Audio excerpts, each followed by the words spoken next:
Hello, you're watching the English News Bulletin on QPVN channel. I'm Nguyễn, and now let me keep you up to date with the headlines. Vietnamese veterans uphold spirit of Uncle Ho soldiers. DIOXIN treatment technology design at Biên Hòa AIRBASE area approved. Bao Chua Su Festival recognized as UNESCO Intangible Cultural Heritage of Humanity. Speaking at the groundbreaking ceremony of Gia Bình Airport project in Bắc Ninh Province on the morning of December the 10th, Prime Minister Phạm Minh Chính asked the Ministry of Public Security to implement the three best requirements of fastest time, best quality, and lowest cost. Gia Bình Airport is a model of a national defense security airport, a specialized airport equivalent to level 4E. Along with serving the training and combat readiness missions of the People's Public Security Air Force, the airport is also to ensure the operation of special flights serving party and state leaders, international politicians on large fixed-wing aircraft, transporting goods and passengers when required and qualified. The Prime Minister assigned the Ministry of Transport, the Ministry of National Defense to work with the Ministry of Public Security, Bắc Ninh Province, relevant ministries and agencies to implement Phase 1 and prepare for Phase 2 of the project, while construction of dual-use facilities and the airport ecosystem must also be deployed. The contractors and relevant agencies need to coordinate closely to carry out the project with progress and quality ensured. On the afternoon of December the 10th, Prime Minister Phạm Minh Chính met with Mr. David Petraeus, a partner of the Colbeck Kravis Reup, or KKR for short, global investment firm, and chairman of the KKR Global Institute and business leaders from companies such as Intel, Ampere, Marvel, Circus Logic, Infineon, and Skyworks, representing the Semiconductor Industry Association, or SAI for short, led by Mr. John Neffer, the association's chairman. At the meeting, Prime Minister Phạm Minh Chính congratulated and praised the global successes of KKR. He encouraged the U.S. investors to step up new investment and expand existing one in Vietnam so that the U.S. could soon become one of the largest foreign investors in Vietnam. On this occasion, the Prime Minister requested Mr. Petraeus to advocate the U.S. government's cooperation with Vietnam. Specifically, he urged the U.S. to support sustainable economic trade investment collaboration, recognize Vietnam as a market economy, and remove restrictions on high-tech exports to Vietnam. For his part, Mr. Petraeus agreed with the Prime Minister's proposals and recommended Vietnam enhance its business and investment environment by improving infrastructure, simplifying administrative procedures, and creating conditions for sustainable investment, including by KKR. Welcoming Chairman John Neffer and the delegation of business leaders from the SIA, Prime Minister Phạm Minh Chính highlighted that within the Vietnam-U.S. Comprehensive Strategic Partnership, innovation, especially in the semiconductor industry, has become a vital new pillar of the bilateral relations. Reiterating the cooperation agreement between the government of Vietnam and the U.S.-based NVIDIA Corporation to establish NVIDIA's Research and Development Center for AI and an AI data center in Vietnam, the Prime Minister called on Chairman Neffer and SIA companies to seek opportunities for collaboration with Vietnam to support the sustainable development of the semiconductor industry. Chairman John Neffer expressed his delight at witnessing Vietnam's strong growth and the increasingly positive bilateral relationship, while affirming that Vietnam is an attractive destination for investors.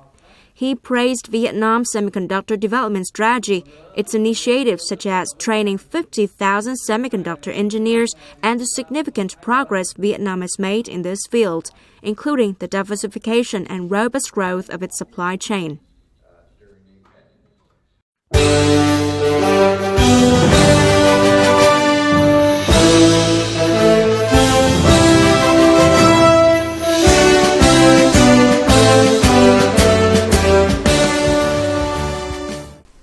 The same day in Hanoi, the Central Military Commission and the Ministry of National Defense held a meeting with veterans to mark the 80th anniversary of the Vietnam People's Army and the 35th anniversary of the All People's National Defense Day.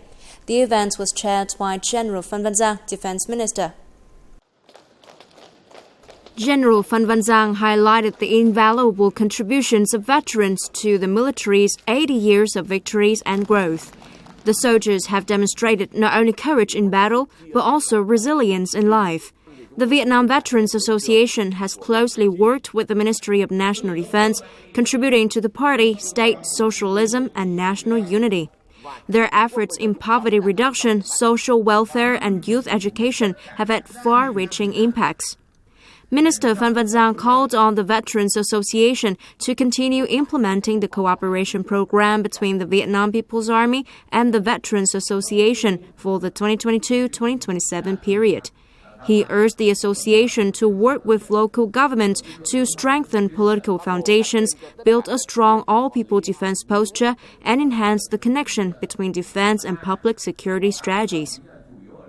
The Central Military Commission and the Ministry of National Defense deeply appreciate the companionship and contributions of the Veterans Association, particularly their valuable input that helps advise the party and state on military and defense matters.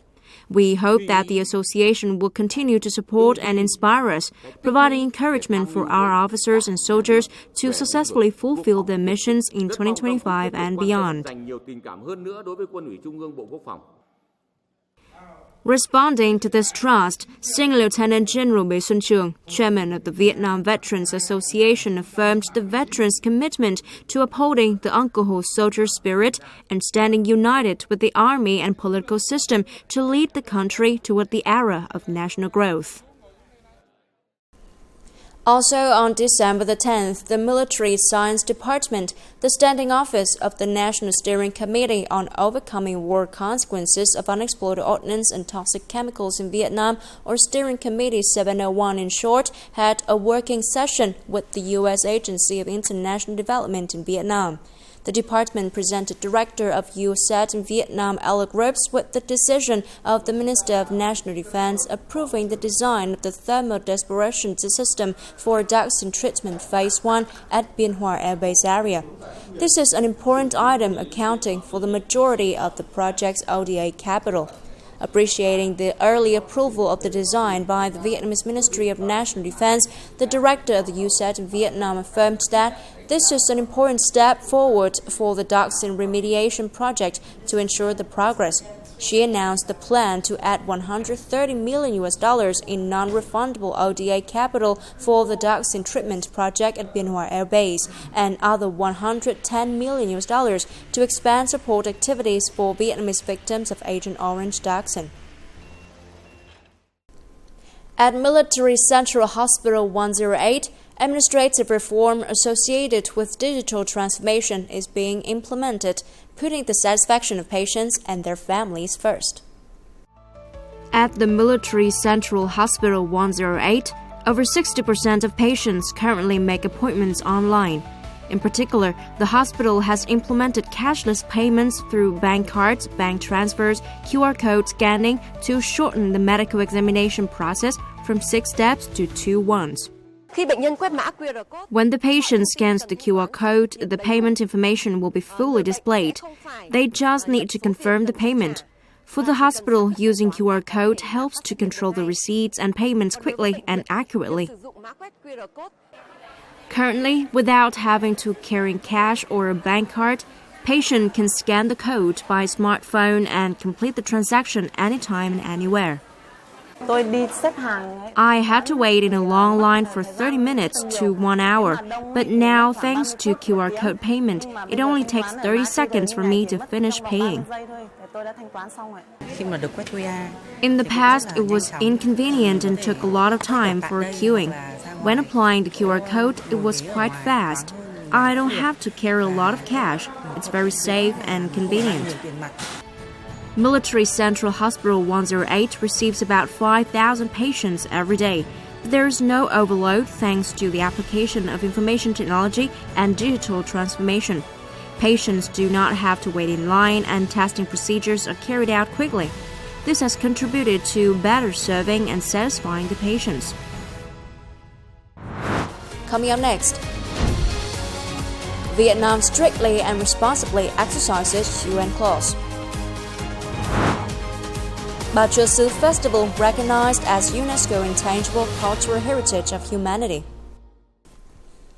On December the 10th in Hanoi, the Ministry of Foreign Affairs held a ceremony to mark the 30th anniversary of the entry into force of the United Nations Convention on the Law of the Sea, or UNCLOS in short, November the 16th, 1994.